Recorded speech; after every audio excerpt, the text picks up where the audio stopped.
সুন্দর সুন্দর নেট করে ফেলছে ভাই, একটু দেখেন। আজকের প্রথম হিট, মাশাআল্লাহ কাতল মাছ ধরে ফেলেছে।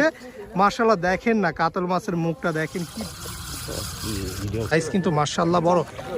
মাশাআল্লাহ মাশাআল্লাহ। দর্শক আসসালামু আলাইকুম, আমি আছি এখন চুয়াডাঙ্গা পাঁচলিয়াতে। এখানে 40,000 টাকার টিকিটে খেলা চলবে। এখানে টিকিট হয়েছে 42টা, প্রতিটা টিকিটের মূল্য কিন্তু 42,000 টাকা। এখানে অনেক দূর দূরান্ত থেকে কিন্তু সবাই মাছ ধরতে এসেছে। আর আজকে মাছ ধরার প্রথম দিন, অর্থাৎ আজকে বিকাল 3টা থেকে শুরু করে কালকে সন্ধ্যা পর্যন্ত এইখানে মাছ ধরা চলবে। এখন প্রস্তুতি চলছে, এখনও টিকিট হয়নি, খুব শীঘ্রই টিকিট উঠাবে এবং মাছ ধরা চলবে। এখন আমি আপনাদের প্রস্তুতি দেখাবো, কে কেমন প্রস্তুতি নিচ্ছে আজকে মাছ ধরার। একটু জেনে নেব কে কোথায় থেকে আসছে এবং এখানে আজকে টিকিটের মূল্যটা